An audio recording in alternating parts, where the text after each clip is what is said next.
What if I told you the world you see is a lie, not a conspiracy, but a biological limitation? Our eyes are magnificent, but they only show us a tiny sliver of reality, a sliver we call visible light.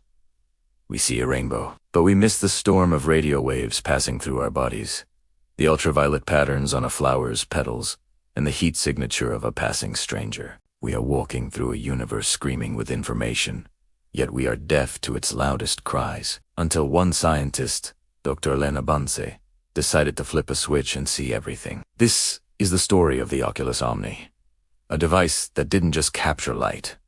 It translated frequencies. It took the unseen gamma rays, X-rays, microwaves, radio waves, and converted them into new colors, colors that had no name. Imagine sitting in a dim, gray lab. Elena puts on the device, a pair of heavy aviator sunglasses woven with graphene sensors. She whispers, initiating phase 1. Infrared integration. Darkness, then a sharp spike of pain as her brain scrambles to understand the flood of new information. As the pain subsides, the world blooms. The lab isn't gray anymore. It's alive. With fire. The computer tower glows with a pulsating amber or its waste heat. The coffee mug she left an hour ago is a fading ember, a gradient of dying warmth. She looks at her own hands. They are luminous, glowing with the vital heat of her blood, veins tracing maps of energy under her skin. She walks to the window. The cold rain looks like falling obsidian, but the cars below are comets of heat, their engines burning bright gold. She isn't just seeing objects. She's seeing energy transfer. Thermodynamics is no longer an equation. It's a living landscape. Week 2 brought the ultraviolet spectrum. Elena took the Oculus to a botanical garden. To the average person, the lilies were white. But to Elena, they were marked with booze. She gasped, dropping to her knees. The petals were etched with deep violet runways. Patterns evolved over millions of years to guide Bizuciavi, naturalized to their nectar-filled centers. The sky was no longer a flat blue but a textured dome of scattered light, a dynamic shield rippling as it fought off solar radiation. But with this beauty came a creeping unease. She looked at a fellow pedestrian. Under the UV filter, she could see the sun damage on their skin, hidden freckles and precancerous spots, glaring like warning signs. Suddenly, mortality was visible. Then came phase 3, radio and microwave frequencies. The frequencies of human civilization. When Elena activated this filter in Times Square, the vertigo almost made her vomit. The air wasn't empty, it was choked. Massive, undulating ribbons of energy wove through the streets. Wi-Fi signals hung like neon cobwebs connecting every building, pulsing with data. Cellular towers beamed concentrated cones of power like lighthouses in a fog. Every smartphone was a firefly, blinking with requests and responses. She was seeing the noise of the modern world. It was chaotic, beautiful, and terrifying. She realized humanity was swimming in a soup of its own creation. She could see the density of 5G networks, the sweeping radar from the nearby airport cutting through the sky. She realized then that privacy was an illusion.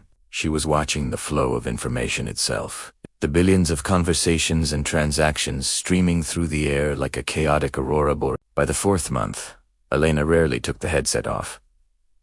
Normal vision felt flat, limited, boring. She began pushing into the highest energy spectrums, X-rays and gamma rays. She traveled to a high-altitude observatory in Chile, escaping the city noise to look up. Under the clear desert sky, she tuned the Oculus. The stars didn't just twinkle. They screamed. She saw the violent jets of black holes in distant galaxies, piercing the darkness like laser beams. She saw the remnants of supernovas, expanding clouds of high-energy gas that looked like bruised celestial fruit. Then, she tuned it to the lowest frequency imaginable. The background hum of the universe, the cosmic microwave background. To her eyes, the empty black space between the stars wasn't empty at all. It was glowing with a faint, ancient static. She was looking at the afterglow of the Big Bang, the oldest light in the universe. A 13.8 billion-year-old fossil of creation. It wasn't just light. It felt like a presence, a universal fabric connecting every point in space-time. In that moment, her sense of self dissolved. Seeing the full spectrum shattered the idea of separation. Heat, light, radio, radiation, it was all the same wave, just vibrating at different speeds. She, the ground, the stars, and the empty space were all one. The return to civilization was brutal. Elena couldn't sleep. The knowledge of the invisible world haunted her. She knew the Wi-Fi router was pulsing in the next room, that the walls were transparent to radio waves. She began to understand why biology had limited our vision in the first place. The brain creates reality by filtering out information, not just by gathering it. To see everything is to focus on nothing. She sat in a park, watching a child play. She turned on the full spectrum integration one last time. She saw the child's heat signature, the UV reflection on his clothes, the radio waves from his mother's phone passing through him, and the cosmic rays raining down from the atmosphere. It was a cacophony of reality. Too much. Slowly, Elena reached up and deactivated the Oculus. The pulsing webs of Wi-Fi vanished.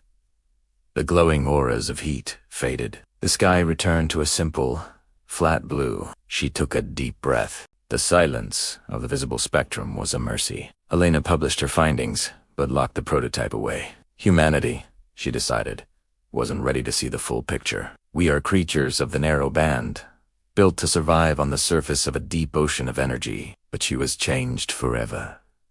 She walked through the world, knowing the empty air was full, that darkness was radiant, and that silence was just a frequency we couldn't hear. She had learned that reality is not what we perceive. Reality is everything we miss. Thank you for watching. If this story made you look at the world a little differently, hit that subscribe button and join us as we explore more ideas that challenge our perception of reality. Until next time,